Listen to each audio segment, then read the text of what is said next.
Hello, YouTube land and whoever else, and myself, because that's all I'm talking to. The Housewives of Salt Lake City. What is this? Like season 5, episode 8. So we'll see 8. That means we're kind of pretty much at that halfway point. We probably got about 5 to 6 more episodes left. They used to remember how back in the day Atlanta used to go for like 25 episodes or whatever. Like, the good old days. I wish things would go back to that. But either way, it's called like Desert and Deserted. The Desert and the Deserted, something like that. This episode was just mainly a Bronwyn versus Lisa episode, pretty much. And it was kind of like, it kind of reminded me of Potomac just a little bit, because that episode, if anybody didn't notice, they stayed at a kitchen table the whole episode. Bickering back and forth. So pretty much, that's kind of what we did here. We stayed at the pool the whole episode, bickering, going back and forth. But we'll get into that a little bit later. Let me see. Heather, we start off at a spa. Lisa and Meredith was going to a spa. Heather just so happened to call. So, hey, come on down. And basically, they talk about why Heather ain't going. She went to Bronwyn house. They had a conversation that did not go the way that they thought it was. Pretty much, Heather felt like she had to come there to basically beg to come onto this trip. With said apologies or no apologies or whatever. And that never happened. So she ain't going. She hopes the best for the other ladies and blah, blah, blah. Of course, Lisa is on her side, right? Mary ain't going.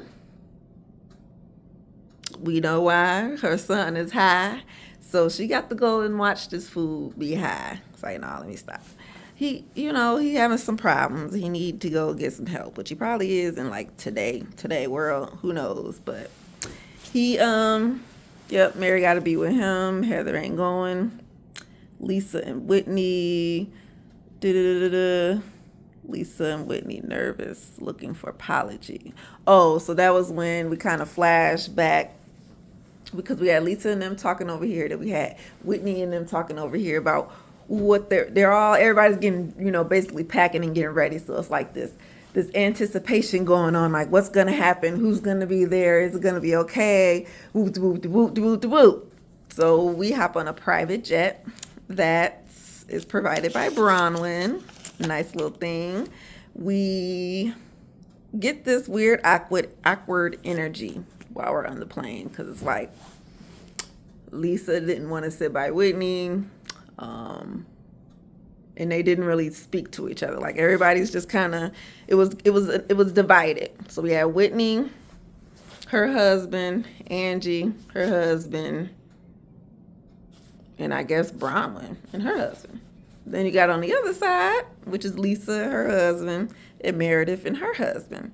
So it's like, okay, right? So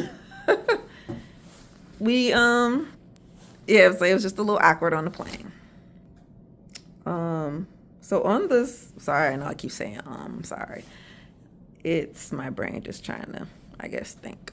But either way, while we was on this plane, of course, Whitney had her little, like I say, it was real awkward because she didn't know how Lisa and John was going to be acting toward them and Justin. Plus, Bronwyn brings up, the Heather thing. I don't even know who brought it up, Lisa or Meredith or Bronwyn. But basically, they talked about Heather for a quick second on the plane, like, Bronwyn said what she said, and she just was disappointed that Heather didn't want to come to, some kind of resolve so that she could have actually came on the trip.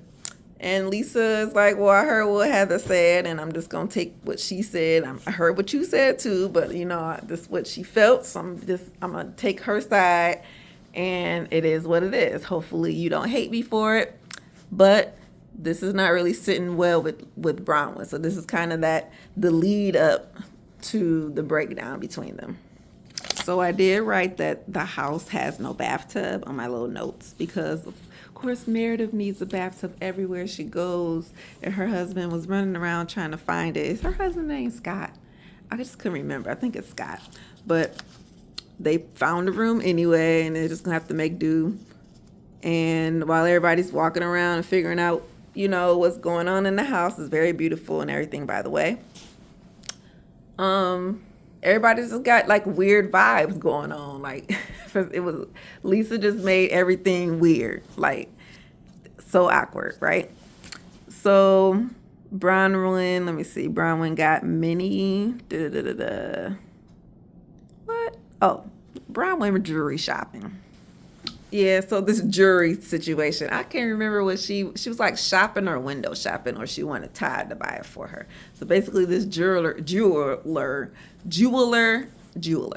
comes over with the necklace and some earrings and things like that, and some little montage about how she likes buying jewelry from celebrities or something, or movie sets, or who knows. Either way, while she looking at that, it was just kind of like a little funny, lighthearted moment, because Angie's in the background thinking she all athletic and stuff and trying to play some volleyball and all this stuff.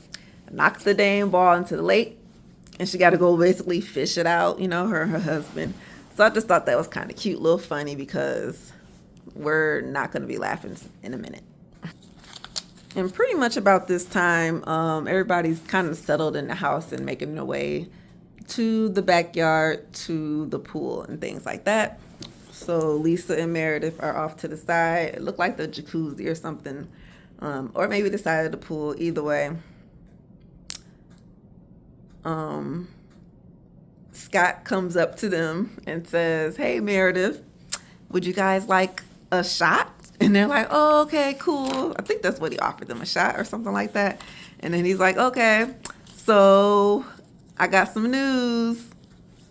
Wife, I love you, I really do, but I gotta go tomorrow morning. Work, they called me or something, and I gotta leave out in the morning and go back to Ohio." So, of course, Meredith is like, "What? I can't believe it. Why would he do something like this? This is one of the problems that we had in our marriage when season 1, episode 1, I believe, if not 2.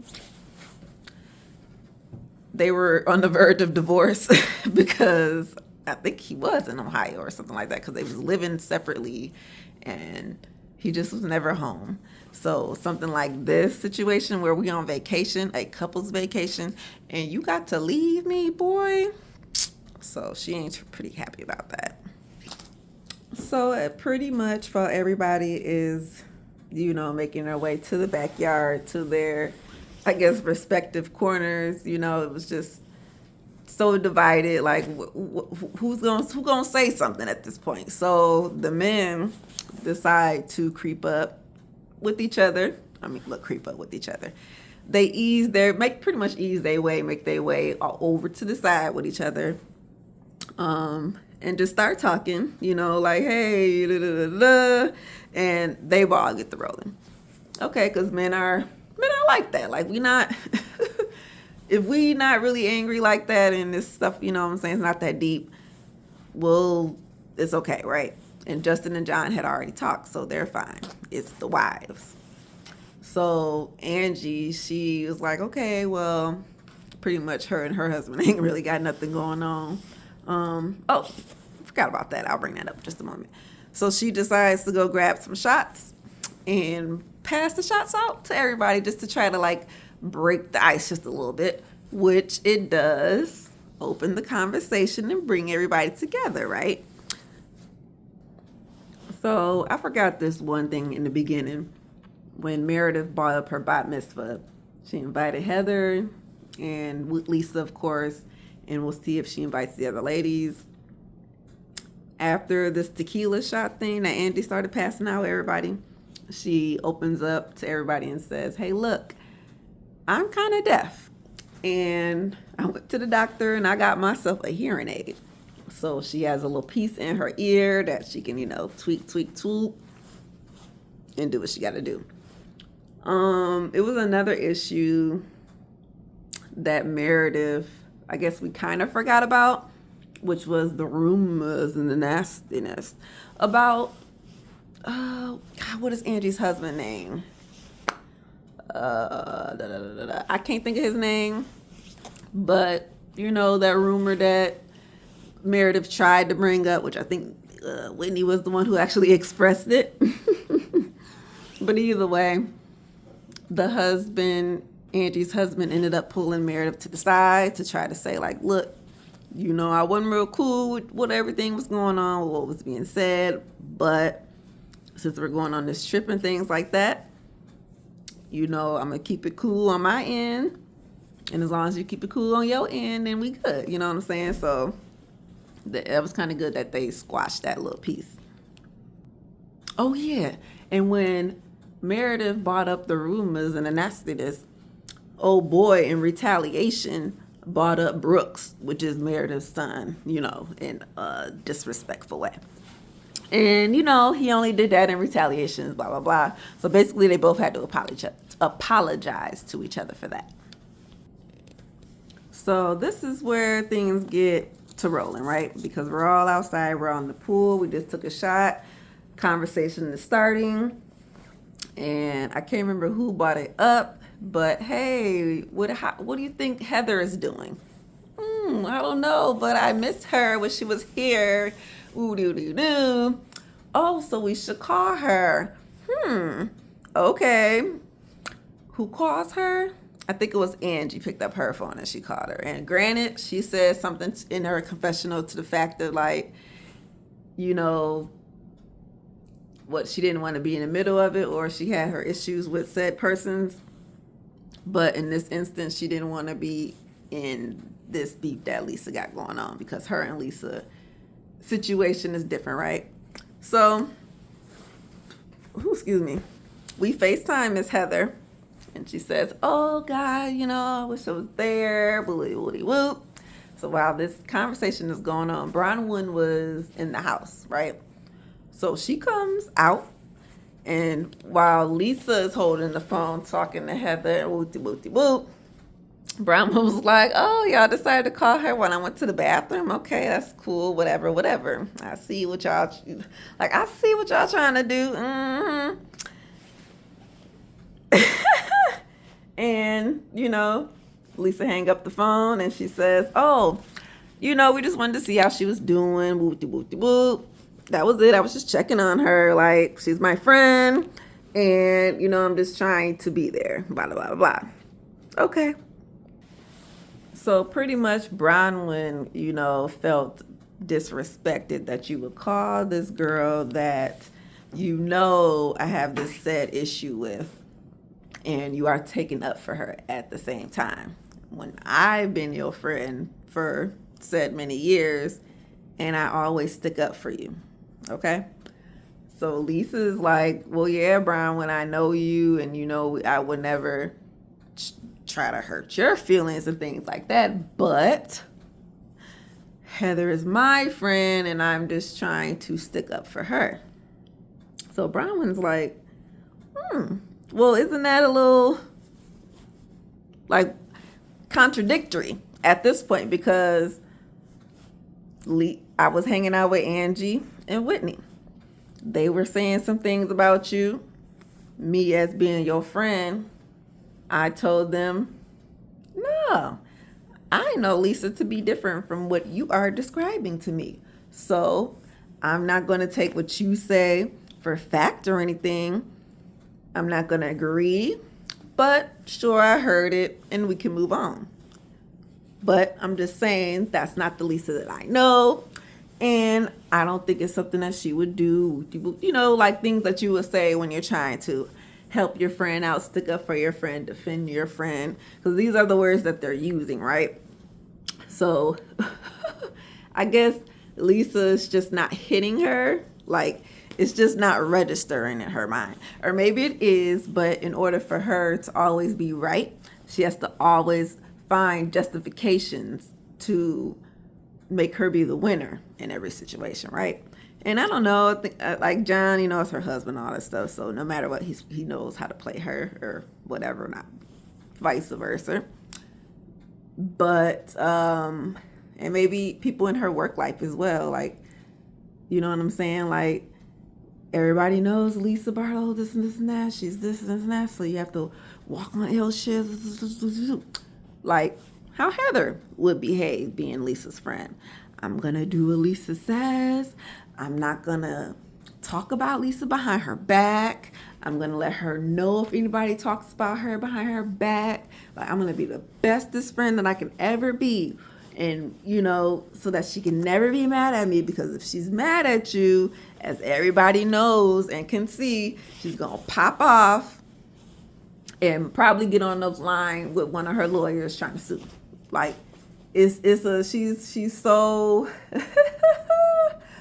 Lisa's just that lady that is like, it's Lisa world and don't nobody else live here but me. Y'all can come in and whatever. Might say hi to you, but I don't care. Like, it's all about me. So, anywho, with this conversation with the girls going back and forth, because Whitney at this point was quiet. Angie at this point was quiet. There was no Heather there to defend herself.